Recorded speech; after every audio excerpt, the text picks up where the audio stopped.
Hello friends, Radhe Radhe, जय श्री कृष्ण। कैसे हैं आप सब? आई होप आप सब अच्छे होंगे, स्वस्थ होंगे। तो आज इस वीडियो में आप सबको बताने वाली हूँ कि पुत्रदा एकादशी के व्रत का पारण कब करना है, कैसे करना है, क्या खाकर करना है। तो इस वीडियो में आप सबको श्रावण मास के शुक्ल पक्ष में आने वाली पुत्रदा एकादशी के व्रत का पारण की सारी जानकारी देने वाली हूँ। वीडियो को अंत तक जरूर से जरूर देखिएगा और जिन लोगों को नहीं पता है उनको आप शेयर अवश्य करिएगा। तो चलिए शुरू करते हैं। तो आप सबका हमारे भक्ति चैनल चांदनी राहों में बहुत बहुत स्वागत है। एकादशी एक दिन का व्रत नहीं होता है, अपितु यह त्रिदिवसीय व्रत की श्रेणी में आता है। एकादशी का व्रत करने से सभी मनोकामनाओं की पूर्ति होती, अपितु हमें भगवान नारायण के समीप जाने का अवसर प्राप्त होता है और भोले हमारे नारायण जी हमसे प्रसन्न होते हैं। तो एकादशी का व्रत जो है भगवान की प्रसन्नता के लिए किया जाता है। तो एकादशी जो है पुत्रदा एकादशी का व्रत जो है 5 अगस्त को किया जाएगा। तो इसकी वीडियो मैंने पहले ही अपने चैनल पर प्रोवाइड कर दिया है, तो जाकर वहां से देख लीजिएगा। पूजा कैसे करना है, पूजा का शुभ मुहूर्त क्या है। एकादशी का जो व्रत है उसके पारण का इतना महत्व क्यों दिया गया है। एकादशी आप जब भी व्रत करें उसका पारण शुभ मुहूर्त में ही करना चाहिए। ये नहीं कि कोई भी व्रत जैसे रखते हैं, सावन का सोमवार हो या और कोई व्रत हुआ तो उसका पारण हम चाहे जब कर लेते हैं, कुछ भी खाकर कर लेते हैं। लेकिन एकादशी का जो व्रत होता है उसके पारण का बहुत बड़ा महत्व है। अगर हम एकादशी का पारण शुभ मुहूर्त में नहीं करते हैं तो उसका फल हमें पूरे व्रत का फल नहीं मिल पाता। इसलिए अगर हम एकादशी का व्रत धैर्य से, निष्ठा से, प्रेम से कर रहे हैं तो हमें जो है पारण समय में ही करना चाहिए, तभी हमें व्रत का संपूर्ण फल मिलता है। तो एकादशी का व्रत जो है त्रिदिवसीय व्रत की श्रेणी में आता है। 10वीं तिथि से इस व्रत का नियम लागू हो जाते हैं और एकादशी के दिन व्रत रखा जाता है और द्वादशी के दिन मुहूर्त में हमें पारण करना चाहिए। एकादशी के जो व्रत का पारण का इतना महत्व क्यों कहा गया है, क्योंकि अगर हम एकादशी के व्रत का पारण मुहूर्त में नहीं करते हैं तो हम व्रत अगर चाहे जितना रखें, अगर पारण सही से नहीं करेंगे तो हमारा व्रत संपूर्ण नहीं होगा, हमें पूरे व्रत का फल नहीं मिलेगा। तो आइए जानते हैं कि पारण कब और कैसे करना चाहिए। जैसे 5 अगस्त को हम व्रत रख रहे हैं और 6 को पारण का शुभ मुहूर्त है। तो पारण का शुभ मुहूर्त है 6 को 5:45 से 8:26 तक। तो इसी मुहूर्त के अंदर हमें पारण कर लेना है। सबसे पहले हम द्वादशी के दिन ब्रह्म मुहूर्त में उठ जाते हैं। उठकर अपने दैनिक कार्यों से निवृत्त होकर स्नान करते हैं। स्नान करते हैं उसके बाद हम पूजा पाठ करते हैं। पूजा पाठ जैसे डेली करते हैं वैसे पूजा कर लेना है।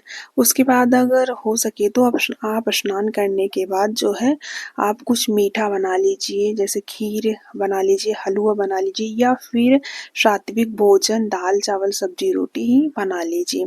तो आपका जैसे सामर्थ्य, जैसे आपके पास टाइम हो, अगर आप भोजन बना सकते हैं तो आप सात्विक भोजन यानी बिना लहसुन प्याज के भोजन बना लीजिए।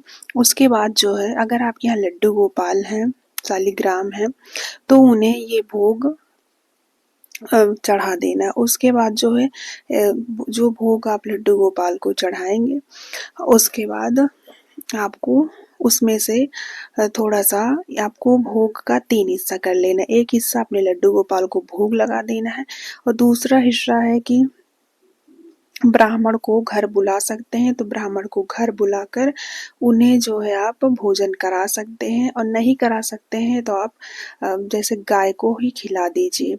अगर भोजन आप नहीं बना सकते हैं तो आप पैसा ही निकाल दीजिए। आप जितना सामर्थ्य है 11, 21, 51, 101 जितना सामर्थ्य है आप पैसा निकाल के रख दीजिए। आप जब भी जाएं बाहर गाय को आप दान कर सकते हैं, मंदिर में दान कर सकते हैं, गाय को चारा खिला सकते हैं या गरीब ब्राह्मण को भोजन करा सकते हैं। उस पैसे से गरीब व्यक्तियों को जिसको जरूरतमंद हो उनको भी आप वो पैसा दान में दे सकते हैं। तो आप ऐसा भी कर सकते हैं, आप प्रसाद भी निकाल सकते हैं, आप भोजन भी आप बना सकते हैं। अब आपको क्या करना है, तो आप अगर भोजन बना सकते हैं तो आप भोजन लड्डू गोपाल को चढ़ा दीजिए, और नहीं बना सकते हैं तो अपने लड्डू गोपाल को जिस जल से स्नान कराते हैं उसी जल से आपको सबसे पहले व्रत तोड़ना होता है। उसी जल को आपको सबसे पहले जो भगवान को स्नान कराते हैं वो चरणामृत हो जाता है, तो उससे आपको अपने व्रत को तोड़ना होता है। तो आप उस जल को ग्रहण कर लीजिए। उसके बाद आपको चावल खाना होता है। अगर आपके यहाँ चावल बना है तो आप लड्डू गोपाल को भी चढ़ा दीजिए और खुद भी खा लीजिए। अगर नहीं बना है चावल तो आप कच्चे चावल का 2 दाना चबाकर खाकर इस व्रत का पारण कर सकते हैं। लेकिन अगर आप बना सकते हैं तो बहुत ही अच्छा होगा, नहीं बना सकते हैं तब भी कोई बात नहीं है। आप कच्चे चावल का 2 दाना से आप व्रत का पारण कर सकते हैं। तो आपको व्रत का पारण हमेशा ऐसे ही करना होता है, लेकिन समय जो है जितने भी एकादशी आती है सब एकादशी का नाम अलग अलग होता है, उसका महत्व अलग अलग होता है, और उसके जो व्रत का पारण है उसका समय भी अलग अलग होता है। तो हमेशा मैं अपने चैनल में प्रोवाइड करती हूँ हर एकादशी के व्रत की कथा और पूजा कैसे करना और पारण का समय क्या है, तो आप लोग जरूर से देखिएगा। तो दोस्तों आपको जो है पारण हमेशा, अगर अब कुछ लोगों का सवाल ये भी होता है कि हमारे घर में लड्डू गोपाल नहीं है तो हम कौन से जल से अपने व्रत का पारण करें। अगर आपके घर में लड्डू गोपाल नहीं है तो अपने मंदिर में जब पूजा करने जाए वहाँ एक लोटे में छोटे से लोटे में जल भर कर रख दीजिए। पूजा करने के बाद जब आपकी पूजा हो जाए, जब आप जल ग्रहण करने जाएं तो जो मंदिर में आपने जल रखा है उसी जल को पीकर आप अपने व्रत का पारण कर सकते हैं। उस जल को पी लीजिए। उसके बाद आपको चावल का 2 दाना खाकर आपको व्रत का पारण करना होता है। तो आपको हमेशा ध्यान रखना है कि जो है एकादशी के व्रत का जो पारण होता है चावल के दाने से ही किया जाता है। एकादशी में हमें चावल प्रयोग नहीं करना होता है, लेकिन पारण में जब हम पारण करते हैं द्वादशी के दिन हमें चावल ही खाकर व्रत का पारण करना होता है। तो दोस्तों ये थी पुत्रदा एकादशी के व्रत का पारण का समय। फिर से बता देती हूँ, पारण का शुभ मुहूर्त है 6 अगस्त को 5:45 से 8:26 को बुधवार को।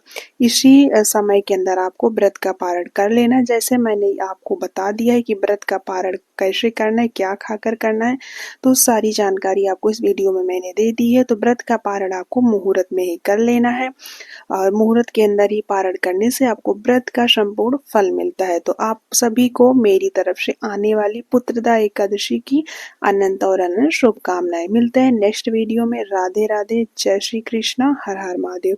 जैसा कि श्रावण का महीना चल रहा है और भोलेनाथ का महीना होता है, तो मिलते हैं नेक्स्ट वीडियो में। हर हर महादेव, राधे राधे, जय श्री कृष्णा।